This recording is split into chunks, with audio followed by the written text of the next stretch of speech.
Hello student, chemistry solution billion chapter आप लोगों का चल रहा है। न्यूमेरिकल क्वेश्चंस हम लोग देख रहे हैं जो काफ़ी इम्पोर्टेंट होते हैं और यूपी बोर्ड में फिक्स क्वेश्चन होते हैं।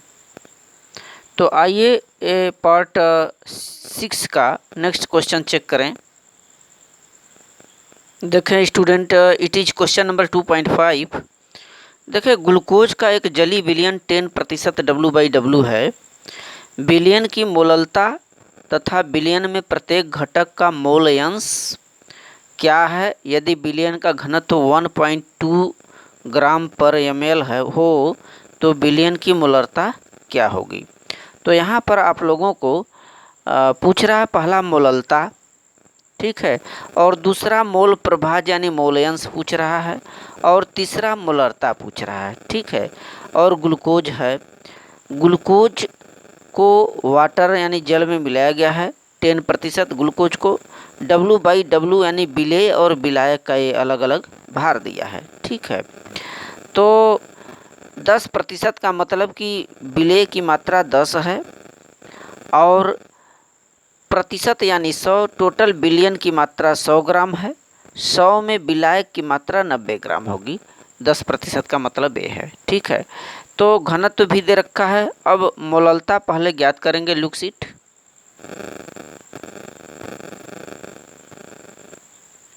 देखें इस क्वेश्चन में आपको मोललता और मोल प्रभाज 3 चीज़ें ज्ञात करनी है। काफ़ी इंपॉर्टेंट प्रश्न है। और सबसे पहले जो ग्लूकोज है, ग्लूकोज यानी विलेय इसलिए कि इसकी मात्रा 10 ग्राम है, ठीक है। ग्लूकोज को जल में मिलाया गया है, जल आपका विलायक होगा और ग्लूकोज आपका विलेय होगा। तो ग्लूकोज का जो मात्रा है वो 10 ग्राम है और जल जो है आपका विलायक है। इसकी मात्रा कैसे निकालेंगे? टोटल विलयन की मात्रा प्रतिशत माने 100 में से इस 10 को घटा देंगे तो 90 ग्राम पता हो जाएगा, ठीक है। ये जो चीज़ दिया है वो ग्राम में दिया है। अब 90 में जैसे ही 1000 का भाग देंगे 0.09 1 किलोग्राम में बदल गया, ठीक। अब इसके बाद ग्लूकोज का मोलर मास निकालिए, मोलर द्रव्यमान निकालिए। सूत्र क्या होता है ग्लूकोज का? C6H12O6, ठीक है।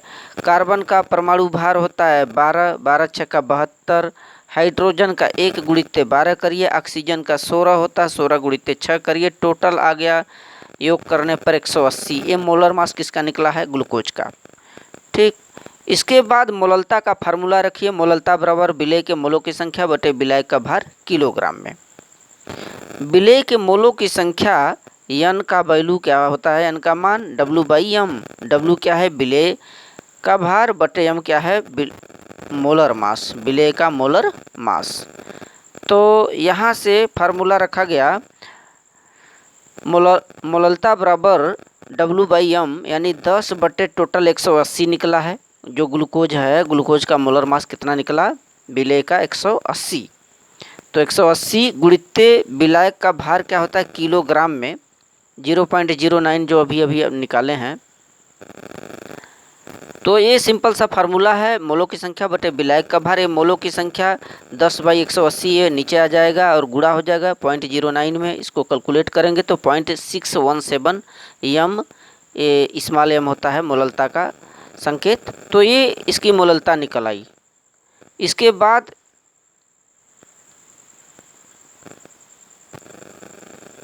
आपको मोल अंश या मोल प्रभाज निकलना है।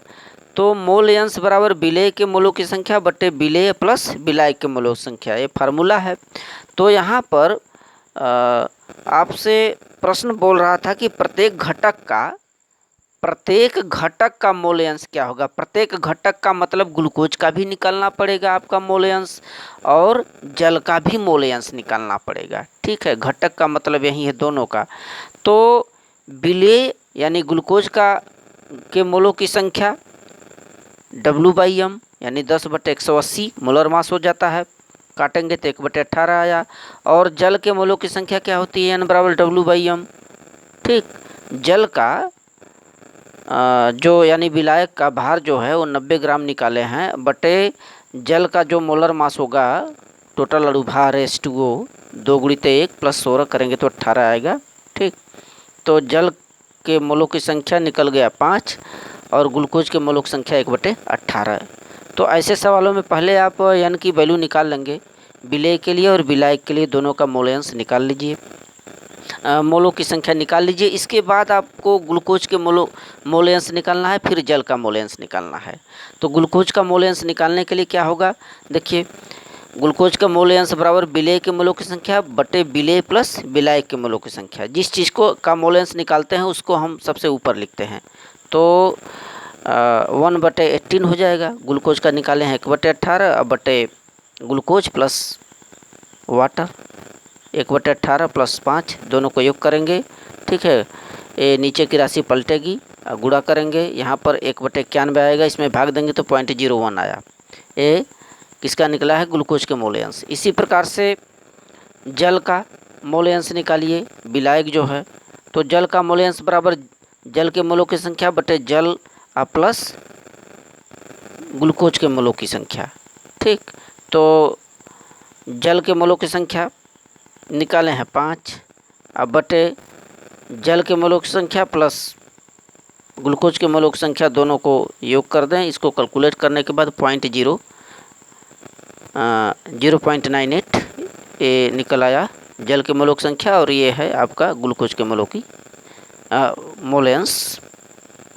तो इस तरह से आपके ग्लूकोज के मोलेंस निकाल लिए और जल का मोलेंस अलग अलग निकाल लिए। काफ़ी इंपॉर्टेंट क्वेश्चन है। इसके बाद इसमें एक चीज़ और पूछा है, मोलरता क्या होगी, विलयन की मोलरता। तो विलयन की मोलरता का फार्मूला क्या होता है, मोलरता बराबर विलेय के मोलों की संख्या आप बटे विलयन का आयतन लीटर में, लुक्सिट, ठीक है। फार्मूला मोलरता बराबर n/v यानी विलेय के मोलों की संख्या बटे आयतन लीटर में। तो आयतन इस क्वेश्चंस में दिया नहीं है, घनत्व दिया है 1.2 ग्राम पर मिली, एक घनत्व दिया है। तो घनत्व का फार्मूला रखेंगे, आयतन निकल जाएगा। घनत्व बराबर क्या होता है, द्रव्यमान बटे आयतन।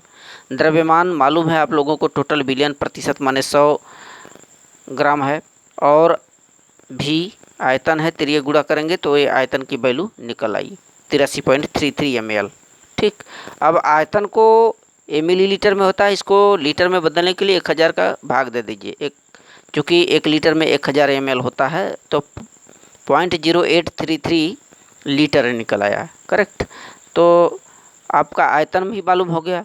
अब मोलरता का फार्मूला रखिए, मोलरता बराबर क्या होता है, W/m। मोलरता बराबर विलेय के मोलों की संख्या बटे विलयन का आयतन लीटर में, ठीक है। तो W/m मोलों की संख्या क्या होती है, W/m बटे V, ठीक। यहाँ पर विलेय यानी ग्लूकोज है, ग्लूकोज का भार कितना है 10, अब प्लस ग्लूकोज का मोलर मास निकालना है 180, गुणित्य विलयन का आयतन लीटर में अभी भी निकाले हैं, ठीक। अब इसको गुणा करके इसको कैलकुलेट करेंगे 0.69 m ये मोलरता निकला है स्टूडेंट।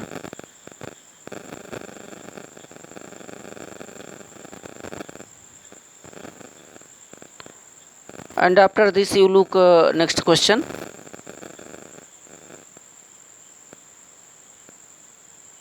देखें ये क्वेश्चन नंबर 2.13 है, काफ़ी इंपॉर्टेंट प्रश्न है।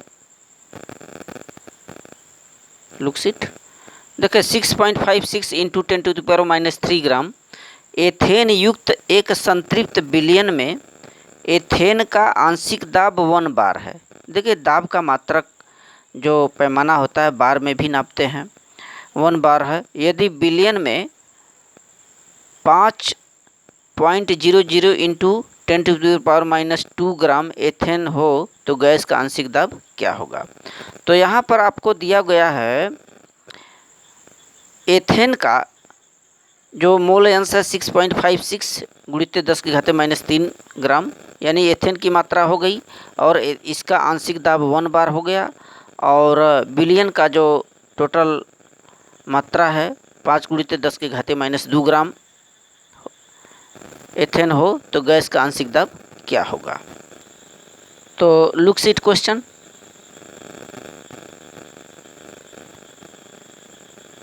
देखें हेनरी के नियम के अनुसार किसी भी विलयन पर लगने किसी विलयन का जो आंशिक दाब है उस विलयन पर लगने वाला जो आंशिक दाब है मोल अंश के समानुपाती होता है, फार्मूला आप जानते हैं।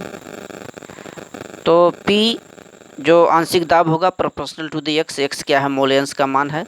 तो इसको जब आप हल करेंगे तो P इक्वल टू KH गुणित x आएगा। KH एक नियतांक है, ठीक है,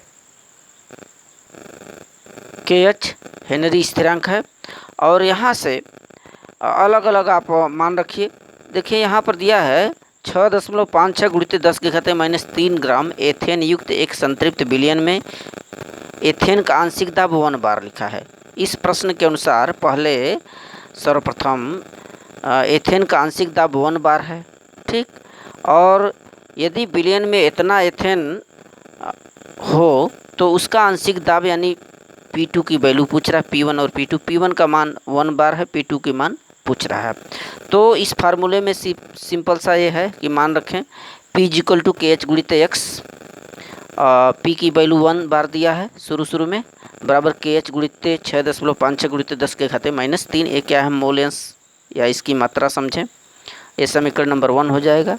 फिर यहाँ से दूसरी शर्तानुसार इसी फार्मूले में यदि वैल्यू रखें तो P इक्वल टू KH गुणित 5 गुणित 10⁻² आएगा, ठीक है। इसका जो आंशिक दाब है पूछ रहा है, यदि विलयन में इतना एथेन हो तो उसका आंशिक दाब क्या होगा। तो मान लिया P है, KH की वैल्यू वहीं रखें, KH ही गुणित 5 गुणित 10⁻², समीकरण नंबर 2। अब इसको हल करने के लिए समीकरण 1 में समीकरण 2 का कृपया भाग दें, और दाहिना दाहिने पक्ष में और बायां बाएं पक्ष में। तो 1/P is equal to KH गुणित इतना 6.56 गुणित 10⁻³ बटे KH गुणित 5 गुणित 10⁻² करिए, ठीक है। KH से KH कट जाएगा। अब जो बचा है इसका तिर्यक गुणा करके P का वैल्यू यहाँ पर कैलकुलेट कर लेना है स्टूडेंट।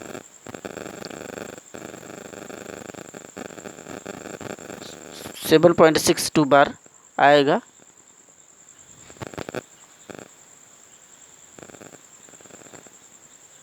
तो सिर्फ इस प्रश्न में आपको ये जानते रहिए कि हेनरी के नियम के अनुसार जो विलयन पर लगने वाला आंशिक दाब है मोल अंश के समानुपाती होता है। और 2 समीकरण बनाइए, फर्स्ट शर्तानुसार और सेकंड शर्तानुसार, जो कि पूछ रहा है यहाँ पर कि यदि विलयन में इतना एथेन हो तो उसका आंशिक दाब क्या होगा। And now looks next question. देखें इम्पोर्टेंट क्वेश्चन है, क्वेश्चन नंबर 2.20। शक्कर के 5% द्रव्यमान जलीय विलयन का हिमांक 273 केल्विन है। यदि शुद्ध जल का हिमांक 273.15 के हो तो ग्लूकोज के 5% जलीय विलयन के हिमांक की गणना कीजिए, ठीक। शक्कर का 5% जलीय विलयन का हिमांक दिया है, और शुद्ध जल का यानी विलायक का हिमांक भी आपको पता है, और ग्लूकोज के 5% जलीय विलयन के हिमांक की गणना करना है। एक बार देखिए शक्कर है और दूसरा बार दिया है ग्लूकोज, दोनों को वाटर में अलग अलग मिलाया जा रहा है। तो अंततोगत्वा ये पूछ रहा है आपसे कि जब ग्लूकोज के 5% को उस वाटर में मिला दिया गया तो उसका हिमांक क्या होगा। तो लुक्स इट,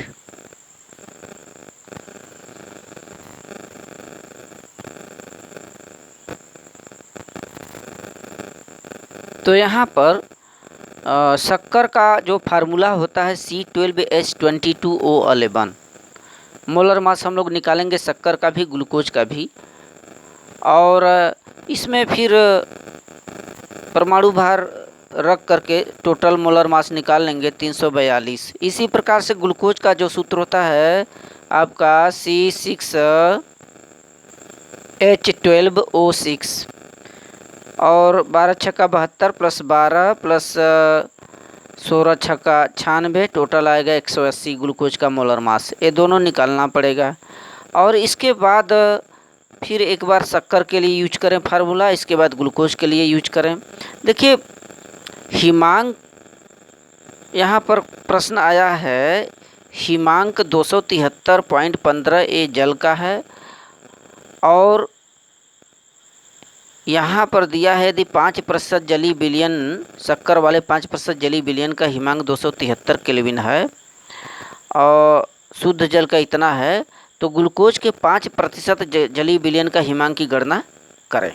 तो सबसे पहले शक्कर के लिए ये फार्मूला आप जानते हैं कि हिमांक का जो अवनमन है, हिमांक का अवनमन प्रोपोर्शनल टू दी यम के यम क्या है, मोललता है। शक्कर के लिए हिमांक में अवनमन प्रोपोर्शनल टू दी यम के, तो ये क्या हो जाएगा, डेल्टा टी एफ बराबर के एफ गुणित यम। के एफ क्या है, हिमांक में अवनमन स्थिरांक, और यम क्या है, मोललता। करेक्ट। तो यहाँ से डेल्टा टी एफ का पहले मान निकाले। डेल्टा टी एफ बराबर T F nought minus T F.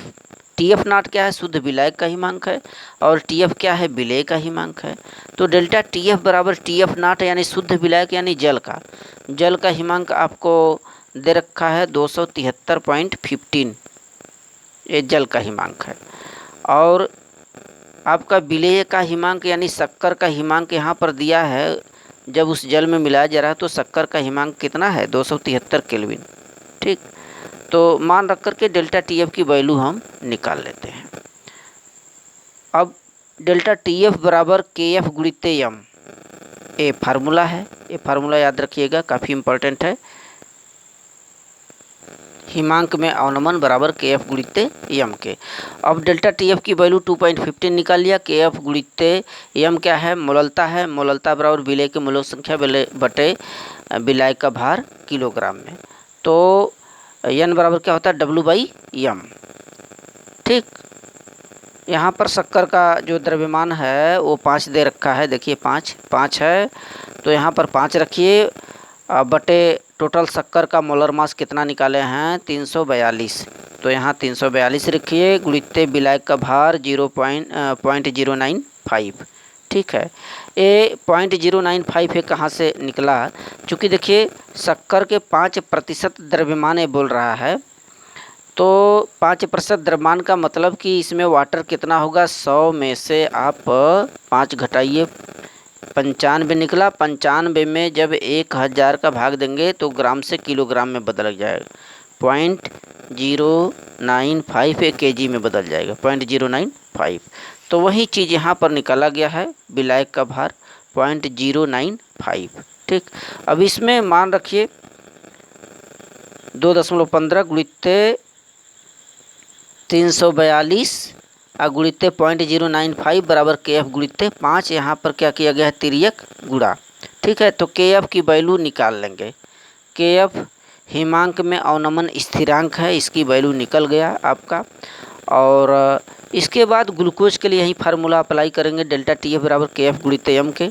तो डेल्टा टी एफ बराबर के एफ की वैल्यू अभी निकाले हैं 13.88, यहाँ पर मान रखिए। गुणित यम, ग्लूकोज के लिए भी यम का मान निकालिए, मोललता बराबर विलेय के मोलों की संख्या बटे विलायक का भार किलोग्राम में। विलेय क्या होगा, डब्ल्यू बाई यम, डब्ल्यू का मान वहाँ पर 5 दे रखा है ग्लूकोज के लिए भी। अब बटे जो मोलर मास होगा, ग्लूकोज का मोलर मास कितना निकाले हैं, 180 गुणित विलायक का भार 0.095 ही रहेगा, क्योंकि 5% यहाँ भी दे रखा है। तो इसको कैलकुलेट करेंगे आप, डेल्टा टी एफ की वैल्यू निकल आई, ग्लूकोज का यहाँ पर हिमांक निकल आया 4.058 जब हल करेंगे तो। अब यहाँ पर बिलियन का हिमांक पूछा जा रहा है आपसे, बिलियन का हिमांक ज्ञात कीजिए। बिलियन का हिमांक क्या होगा, देखिए बिलियन का हिमांक डेल्टा टी एस बराबर T F nought minus T F हमने लगाया है। जो टी एफ नाट है ये शुद्ध विलायक का हिमांक है, और टी एफ क्या है, यह ग्लूकोज का हिमांक है जो अभी अभी निकाले हैं।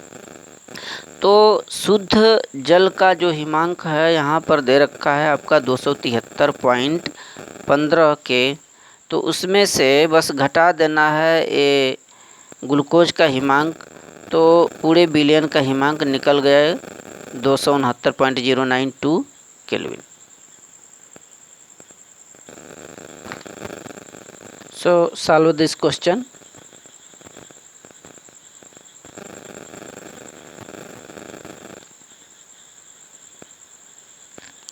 And looks the next question. देखिए क्वेश्चन नंबर 2.22 300 केल्विन पर 36 ग्राम प्रति लीटर सांद्रता वाले ग्लूकोज के विलयन का परासरण दाब 4.98 बार है। यदि इसी ताप पर विलयन का परासरण दाब 1.52 बार हो तो उसकी सांद्रता क्या होगी। तो यहाँ पर सांद्रता पूछा जा रहा है। लुक शीट क्वेश्चन देखें, यहाँ पर एक फार्मूला होता है परासरण दाब निकालने का। विलयन के परासरण दाब P बराबर CRT। C क्या है, सांद्रता है, R क्या है, गैस नियतांक है, और T क्या है, तापमान है केल्विन में। तो यहाँ पर जो दाब है वो दे रखा है 1.52 बार। देखिए विलयन का जो परासरण दाब है, हालांकि प्रश्न में यहाँ पर 300 केल्विन ताप पर 36 ग्राम प्रति लीटर सांद्रता वाले ग्लूकोज के विलयन का परासरण दाब 4.98 भी रखा है, लेकिन इससे कोई मतलब नहीं आपसे, चूँकि ग्लूकोज का है यहाँ पर। तो इसी ताप पर टोटल विलयन का परासरण दाब 1.52 बार दिया है। तो विलयन के लिए यहाँ सांद्रता पूछ रहा है, तो विलयन की जो परासरण दाब है 1.52 यहीं रखिए। C ये पूछ रहा है सांद्रता, और R का मान जो होता है 0.083 बार होता है, 0.083 बार। और ताप की वैल्यू 300 केल्विन दिया है, सीधे मान रखिए और C की वैल्यू निकाल लीजिए। C बराबर क्या होगा, 1.52 बटे इतना। ठीक है, गुणा करके यहाँ पर भाग देंगे। C = आएगा 0.061 मोलर।